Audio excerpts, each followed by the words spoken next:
Hello everyone, welcome back to my YouTube channel. आज की video में हम क्लास 11th बायोलॉजी का chapter 8 cell the unit of life का पार्ट 6 करने वाले हैं। इससे पहले हमने अपने इस चैप्टर में सेल वॉल तक कंप्लीट कर लिया है और आज हम करेंगे प्लाज्मा मेम्ब्रेन, जिसे हम सेल मेम्ब्रेन भी कहते हैं। और इसके बारे में मैंने थोड़ा सा प्रोकैरियोटिक सेल में भी बताया था। अगर किसी ने वो वीडियोस नहीं देखे हैं तो you can check it out. और मैंने प्लेलिस्ट बनाई हुई है सभी चैप्टर्स की। इस चैप्टर की भी प्लेलिस्ट मैंने बनाई है और अपडेट कर दूँगी, तो आप पहले वाली वीडियोस देख सकते हैं। उसमें मैंने प्रोकैरियोटिक सेल को भी कंप्लीट करवा दिया है। उसमें मैंने थोड़ा सा बताया था प्लाज्मा मेम्ब्रेन के बारे में। प्लाज्मा मेम्ब्रेन को हम सेल मेम्ब्रेन भी कहते हैं। अब इसके बारे में हमें कैसे कैसे पता चला, कुछ मॉडल्स आए, कुछ कह सकते हैं कि रिसर्च हुई, उनके बारे में पढ़ेंगे। जैसे कि हमने पढ़ा था कि सेल को किसने डिस्कवर किया, न्यूक्लियस को किसने डिस्कवर किया, प्रोटोप्लाज्म की डिस्कवरी किसने की, वैसे ही यहाँ पे और भी अभी एक मॉडल आएगा, उसके बारे में हमें पढ़ना है। अब देख लेते हैं जनरल स्ट्रक्चर क्या होता है हमारे प्लाज्मा मेम्ब्रेन का। तो जो प्लाज्मा मेम्ब्रेन है वो बाई लेयर होती है, यानी कि वो 2 लेयर से मिलकर बनी होती है। और प्लाज्मा मेम्ब्रेन में फॉस्फोलिपिड होते हैं। फॉस्फोलिपिड हम कह सकते हैं कि जो हमारी प्लाज्मा मेम्ब्रेन होती है वो 2 चीज़ों से मिलकर बनी होती है। पहले होते हैं प्रोटीन्स और दूसरे होते हैं लिपिड्स। अब वो प्रोटीन्स की अरेंजमेंट क्या होती है ये देख लेते हैं। जो प्रोटीन्स है वो लेयर, वो जो हमारी बाई लेयर है उसके अंदर प्रोटीन्स इम्बेडेड होते हैं। इम्बेडेड का मतलब धंसे होते हैं। अब जैसे कि हम सभी ने वाटरमेलन देखा है, तो वाटरमेलन में क्या होते हैं, जो सीड्स होते हैं ब्लैक ब्लैक, वो फ्रूट के अंदर इम्बेडेड होते हैं। उसी तरीके से जो हमारे प्रोटीन्स होते हैं वो हमारी फॉस्फोलिपिड जो बाई लेयर होती है उसके अंदर इम्बेडेड होते हैं। ठीक है। और ये जो होती है हमारी प्लाज्मा मेम्ब्रेन, ये एसिमेट्रिकल होती है। अब ये हम क्यों कह रहे हैं कि एसिमेट्रिकल है या कैसे है, इसके बारे में हम अभी आगे पढ़ेंगे जब हम फ्लूइड मोज़ेक मॉडल के बारे में पढ़ेंगे। अब जैसे कि मैंने अभी बताया कि जो हमारी प्लाज्मा मेम्ब्रेन है वो 2 चीज़ों से मिलकर बनी होती है, फर्स्ट प्रोटीन, सेकंड लिपिड। तो अब उसके बारे में देख लेते हैं एक एक करके। देखिए, सबसे पहले प्रोटीन्स के बारे में देखते हैं कि प्रोटीन्स किस तरह के प्रोटीन्स प्रेजेंट होते हैं और उनके क्या फंक्शंस होते हैं और टाइप्स क्या क्या होते हैं प्रोटीन्स के। तो जो प्रोटीन्स है, सबसे पहले इनका फंक्शन देख लेते हैं। Structural enzymatic carrier protein. अब यहाँ पे ये है कि हमारे पास में कुछ प्रोटीन्स प्रेजेंट होते हैं, जैसे कि कैरियर प्रोटीन। इसके बारे में हम ट्रांसपोर्ट वाले चैप्टर में डिटेल में पढ़ते हैं। अभी आपको सिर्फ ये याद रखना है कि कैरियर प्रोटीन्स प्रेजेंट होते हैं। उसके बाद में ये स्ट्रक्चरल यूनिट होती है प्लाज्मा मेम्ब्रेन की। जैसे हमारी बॉडी की स्ट्रक्चरल यूनिट होती है सेल, और वो चैप्टर में ही लिखा हुआ है cell the unit of life. तो इसी तरीके से जो प्लाज्मा मेम्ब्रेन है उसकी जो स्ट्रक्चरल यूनिट है वो होती है प्रोटीन, क्योंकि प्रोटीन से ही वो मिलकर बने होते हैं। ठीक है। और उसके बाद में एंजाइमेटिक, यानी कि कुछ ना कुछ एंजाइम्स भी रिलीज़ करते रहते हैं ये, और कह सकते हैं कि इनकी वजह से कुछ एंजाइम्स का सीक्रेशन होता है बस। और कैरियर प्रोटीन प्रेजेंट होते हैं। अब जैसे कि मैंने बताया कि प्रोटीन्स के भी कुछ टाइप्स हैं। 2 तरह के प्रोटीन्स प्रेजेंट होते हैं, सबसे पहले इंटीग्रल और दूसरा पेरीफेरल। तो अब ये होते क्या हैं, कुछ कुछ तो नाम से भी समझ आ रहा है। यानी कि जो प्रोटीन्स, मतलब जैसे कि वाटरमेलन वाला एग्जांपल लिया, तो जो प्रोटीन्स वाटरमेलन में क्या होता है, सीड्स बिल्कुल अंदर तक एम्बेडेड होते हैं। तो अगर ऐसे प्रोटीन्स हैं जो बिल्कुल बाई लेयर में बिल्कुल मतलब लाइक स्टक हुए हैं, एम्बेडेड, फुली एम्बेडेड कह सकते हैं हम, तो उनको हम कहेंगे इंटीग्रल प्रोटीन या फिर इंट्रिंसिक भी कह सकते हैं। इंट्रिंसिक और इंटीग्रल का मतलब होता है अंदर, यानी कि जो बिल्कुल अंदर की साइड है उसको हम कह रहे हैं कि वो फुली एम्बेडेड है। ठीक है। और इनको अब जैसे कि हमें किसी चीज़ को एक्सट्रैक्ट करना मतलब निकालना है। तो अगर आप बताइए, पहले इंटीग्रल प्रोटीन के बारे में हमने पढ़ा कि ये वो प्रोटीन होते हैं जो बिल्कुल अंदर तक धंसे होते हैं। वहीं पे दूसरी तरफ एक तरह का प्रोटीन ही आता है जिसे हम कहते हैं एक्सट्रिंसिक या फिर पेरीफेरल। तो ये क्या होते हैं, ये थोड़े अंदर होते हैं, थोड़े बाहर होते हैं। तो अगर हमें एक्सट्रैक्शन करनी है, यानी कि हमें इन प्रोटीन्स को निकालना है, तो हम किसे ईजिली निकाल सकते हैं, जो थोड़ा सा बाहर है, क्योंकि जो बिल्कुल अंदर है उसको निकालना डिफ़िकल्ट होगा इन द कंपैरिजन ऑफ जो थोड़ा सा बाहर है। तो यही बात है कि जो इंट्रिंसिक और कह सकते हैं इंटीग्रल प्रोटीन्स होते हैं उनकी एक्सट्रैक्शन करना काफ़ी डिफ़िकल्ट होता है with respect to extrinsic proteins. तो प्रोटीन्स में हमें यहीं तक ही पढ़ना है, यही पढ़ना है। अब दूसरी चीज़ जो नाम से ही पता लगती है, फॉस्फोलिपिड में लिपिड वर्ड आ रहा है, यानी कि लिपिड से मिलकर बनी होती है जो हमारी प्लाज्मा मेम्ब्रेन होती है। देखिए फॉस्फोलिपिड में प्रेजेंट होती है लिपिड्स, ठीक है। उसके बाद में साथ ही साथ कोलेस्ट्रॉल प्रेजेंट होते हैं, ग्लाइकोलिपिड्स प्रेजेंट होते हैं। ये सब क्या होता है, बायोमोलिक्यूल्स में हम पढ़ते हैं इनके बारे में। अब हमें एक डेटा को याद रखना काफ़ी इंपॉर्टेंट होता है जो एनसीईआरटी में गिवन है, और यहाँ से क्वेश्चन भी आता है। अभी हमने पढ़ा कि जो हमारे प्लाज्मा मेम्ब्रेन है वो दो चीज़ों से मिलकर बनी है, प्रोटीन्स और लिपिड्स। अब इनके क्या क्या कॉम्पोजिशन है, इनकी क्या क्या परसेंटेज है, ये याद रखनी होती है। और हमें सभी सेल्स के बारे में तो हम याद रख भी नहीं सकते, हमें आरबीसी का डेटा दिया हुआ है तो वही याद रखना है। अभी जो आरबीसी होती है उसके अंदर 52% प्रोटीन होता है और साथ में 40% लिपिड होता है। और जो अब आप कहोगे कि जो बाकी बची हुई चीज़ है वो क्या होता है, वो कोलेस्ट्रॉल होता है। यानी कि 52% प्रोटीन है, 40% लिपिड्स है, और जो बाकी के 8% है वो हमारे कोलेस्ट्रॉल होते हैं, और कह सकते हैं ग्लाइकोलिपिड्स वगैरह ये सब होता है। बस अब हम ये बात तो सुनते हैं कि जो प्लाज्मा मेम्ब्रेन होती है वो थोड़ी सी ना ऐसे बिल्कुल सॉलिड नहीं होती, उसका स्ट्रक्चर बिल्कुल सॉलिड नहीं होता, वो थोड़ी सी फ्लूइड लाइक होती है। अब ये बात हम क्यों कह रहे हैं, क्योंकि वो एक तरह की मूवमेंट शो करती है। मतलब फ्लूइड में हम कह रहे हैं कि जो हमारी प्लाज्मा मेम्ब्रेन है वो फुली सॉलिड नहीं है, पूरी तरीके से सॉलिड नहीं है। सॉलिड का क्या है कि हम केमिस्ट्री में भी पढ़ते हैं, सॉलिड की डेफिनेट शेप होती है और डेफिनेट वॉल्यूम होता है। तो मतलब वो अपनी जगह से हिल थोड़ी नहीं सकते, मूव थोड़ी कर सकते, लेकिन प्लाज्मा मेम्ब्रेन ऐसे बिल्कुल नहीं है। प्लाज्मा मेम्ब्रेन जो है वो थोड़ी मूवमेंट शो करती है।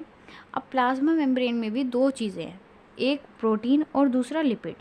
जो प्रोटीन्स होते हैं, प्रोटीन्स हमें पता है कि जो प्रोटीन्स हैं वो तो इम्बेडेड होते हैं फॉस्फोलिपिड में, प्लाज्मा मेम्ब्रेन में, तो वो इतनी ज़्यादा मूवमेंट नहीं कर सकते। तो जैसे कि ये हमारा प्रोटीन है, तो ये कैसी मूवमेंट शो करेगा, ये हमारा प्रोटीन है, प्रोटीन बाई लेयर के अंदर इम्बेडेड है, तो ये ऐसी मूवमेंट शो कर सकता है, ऐसे हो सकता है, ऐसे ऐसे ऐसे ऐसे हो सकता है। इस मूवमेंट को हम कहते हैं लेटरल मूवमेंट, यानी कि जो साइड बाय साइड मूवमेंट होती है, ऐसे ऐसे या फिर ऐसे ऐसे, इसको हम कहते हैं साइड बाय साइड मूवमेंट, और लेटरल मूवमेंट भी कहते हैं। तो जो प्रोटीन्स है वो सिर्फ ये मूवमेंट शो कर सकते हैं, और जो लिपिड हैं वो लेटरल मूवमेंट भी शो करते हैं और साथ में एक अलग तरह की मूवमेंट शो करते हैं जिसे हम कहते हैं फ्लिप फ्लॉप। हमें पता है कि ऐसे है बाइलेयर ऐसे, यहाँ पे कुछ लिपिड्स लगे हुए हैं, यहाँ पर लिपिड्स हैं, यहाँ पे भी कुछ लिपिड्स लगे हुए हैं। तो ये क्या करते हैं, एक्सचेंज कर लेते हैं अपनी पोजीशन को। जैसे कि ये वाला हम ले लेते हैं, अगर ये लिपिड है तो ये यहाँ पे आ जाएगा और ये वाला लिपिड यहाँ पे, यानी कि एक्सचेंज कर लेंगे ये अपनी पोजीशन को। जैसे कि ये हमारा लिपिड है एक, तो ये फ्लिप फ्लॉप मूवमेंट करेगा। फ्लिप फ्लॉप मूवमेंट में क्या होगा कि ये अपनी पोजीशन को एक्सचेंज कर लेगा, यानी कि अगर ये ऐसे है तो ये ऐसे हो जाएगा, और ये वाला ऐसे है तो ये ऊपर चला जाएगा। मतलब ऐसे जो मूवमेंट हो रही है इसको हम कह रहे हैं फ्लिप फ्लॉप मूवमेंट। तो फ्लिप फ्लॉप मूवमेंट किसका कैरेक्टरिस्टिक है या किसका फीचर है, वो होता है लिपिड्स का, क्योंकि प्रोटीन्स तो सिर्फ और सिर्फ लेटरल मूवमेंट शो कर सकते हैं, और जो प्रोटीन्स होते हैं वो बाहरी भी होते हैं काफ़ी, इस वजह से भी वो सिर्फ और सिर्फ लेटरल मूवमेंट शो करते हैं।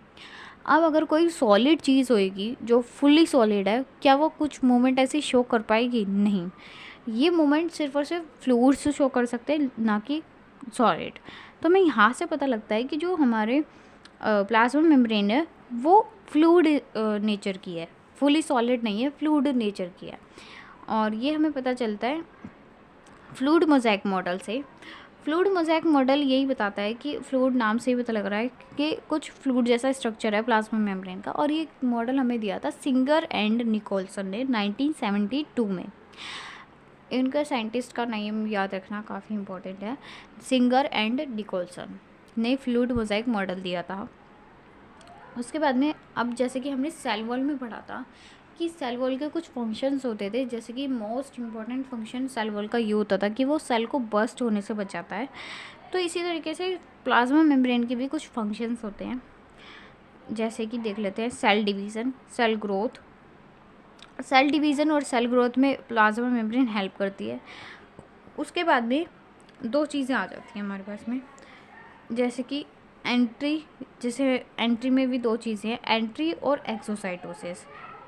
देखिए, हमें ये पता है कि जैसे अमीबा होता था, अमीबा क्या करता है, अगर उसके पास में अमीबा कुछ ऐसे शेप का होता है, उसकी कोई पर्टिकुलर फिक्स शेप नहीं होती। और इसके बारे में भी हमने पढ़ा था, जो शायद पार्ट 2 वीडियो बनाई थी उसमें, इसी चैप्टर की, उसमें बताया था कि कौन से सेल्स की शेप फिक्स्ड होती है और कौन से सेल्स की शेप फिक्स नहीं होती है। तो अमीबा की शेप फिक्स नहीं होती, वो किसी एक शेप में नहीं रहता, हमेशा वो अपनी शेप बदलता रहता है। जैसे कि अमीबा है, और यहाँ पे अगर कोई फूड पार्टिकल है, तो अमीबा क्या करेगा, अपनी शेप को चेंज कर करके, ऐसे स्यूडोपोडिया होता है उसके पास में, और वो फूड को एनगल्फ कर लेगा। तो अब वो क्या कर रहा है, फूड को वो खा रहा है, यानी कि फूड की एंट्री हो रही है सेल में। तो इस चीज़ को हम कहते हैं फैगोसाइटोसिस। यानी कि अगर कोई सॉलिड पार्टिकल को वो अपनी बॉडी में ले रहा है, मतलब किसी सॉलिड पार्टिकल को वो एनगल्फ कर रहा है, तो उसको हम कहेंगे फैगोसाइटोसिस। वहीं पे अगर कोई लिक्विड चीज़ को वो अपनी बॉडी में ले रहा है, तो उसको हम कहते हैं पिनोसाइटोसिस। ठीक है, पाइनोसाइटोसिस भी प्रोनाउंसिएशन में यूज़ करते हैं। पाइनोसाइटोसिस फ्लूइड के लिए और फैगोसाइटोसिस सॉलिड के लिए। ठीक है, अब ये तो हो गई थी एंट्री की बात। दूसरी चीज़, अब वो एक्सोसाइटोसिस भी करता है, यानी कि जैसे हमने एंट्री की बात की कि कुछ चीज़ एंटर करी है, वैसे कोई चीज़ रिमूव भी तो होएगी बॉडी से। तो मान लीजिए अमीबा ही ले लिया, तो अमीबा अगर कोई चीज़ को, उसके अंदर ये फूड पार्टिकल्स है या वेस्ट मटेरियल कह सकते हैं, तो अगर उसे इसको बाहर मतलब रिमूव करना है अपनी बॉडी से, तो वो ऐसे करके मतलब अपनी जो प्लाज्मा मेम्ब्रेन है उसको ऐसे बढ़ाएगा, और फिर यहाँ से ये जो पार्ट है ये अलग हो जाएगा और ये वेस्ट मटेरियल बाहर चला जाएगा। तो इस चीज़ को हम कहते हैं एक्सोसाइटोसिस। एक्सो मतलब बाहर, और एक्सोसाइटोसिस कहते हैं इसको कि कोई चीज़ बॉडी से रिमूव हो रही है। इसको हम सेल वॉमिटिंग भी कहते हैं। उसके बाद में दूसरा जो फंक्शन आता है प्लाज्मा मेम्ब्रेन का, वो होता है इंटरसेलुलर जंक्शंस, यानी कि जंक्शंस बनाते हैं। जंक्शंस के बारे में हम एनिमल टिश्यू में भी पढ़ते हैं, जैसे कि टाइट जंक्शन, गैप जंक्शन और कम्युनिकेशन जंक्शन, ये सारी जंक्शंस होती हैं। इनके बारे में हम एनिमल टिश्यू में काफ़ी अच्छे से पढ़ते हैं। तो ये वो जंक्शंस बनाने में भी हेल्प करते हैं, इनका वहाँ पे भी रोल होता है। और ट्रांसपोर्ट में तो हेल्प करते ही हैं। ट्रांसपोर्ट वाले चैप्टर में तो हम ये काफ़ी डिटेल में पढ़ते हैं, मैंने थोड़ा सा यहाँ भी लिखा हुआ है, लेकिन वैसे पर्टिकुलरली हमें इसे ट्रांसपोर्ट वाले चैप्टर में ही पढ़ना होता है। ट्रांसपोर्ट दो तरह का होता है, पैसिव और एक्टिव। पैसिव ट्रांसपोर्ट वो होता है जिसमें कोई भी एनर्जी या किसी भी चीज़ की ज़रूरत नहीं पड़ती है, वो अपने आप हो जाता है। मान लीजिए कि कोई हिल है, यानी कि कोई पहाड़ी है, वहाँ से हमें कार को नीचे लेके जाना है, तो हमें क्या गाड़ी को स्टार्ट करने की ज़रूरत पड़ेगी, मतलब क्या हमें फ्यूल की ज़रूरत पड़ेगी? नहीं। अगर कोई ऐसी हिल है और अगर हमें हमारी गाड़ी यहाँ पर है, तो अगर हम इसे हल्का सा धक्का देंगे तो वो खुद ही नीचे आ जाएगी, कोई हमें फ्यूल या फिर पेट्रोल की ज़रूरत नहीं पड़ेगी। वहीं पे अगर हमें गाड़ी को यहाँ से ऊपर लेके जाना है, तब तो हमें फ्यूल की ज़रूरत पड़ेगी। तो ये वाला जो ट्रांसपोर्ट है, इसको हम कहते हैं पैसिव ट्रांसपोर्ट, जिसमें किसी भी एनर्जी की ज़रूरत ना पड़े, उसको हम कहते हैं पैसिव ट्रांसपोर्ट। और जहाँ पे हमें कुछ एनर्जी देनी पड़े, जैसे कि यहाँ पे हम गाड़ी को पेट्रोल देंगे तब वो ऊपर जाएगी, उसको हम कह देते हैं एक्टिव ट्रांसपोर्ट। और इसका एग्जांपल है, पैसिव में आ जाते हैं ऑस्मोसिस के बारे में हम केमिस्ट्री में भी पढ़ते हैं। और उसके बाद में एक्टिव में आ जाते हैं सोडियम पोटेशियम पंप। ये जो टॉपिक है ये है ट्रांसपोर्ट वाले चैप्टर का। तो आज की वीडियो में हम इतना ही करेंगे। And if you like the video then please press the like button and share with your friends. And yes, if you need my handwritten notes, then you can also let me know that, so that I can provide you my my PDF. Yes, so I can provide you the PDF of my handwritten notes, which are free of cost. And thank you so much.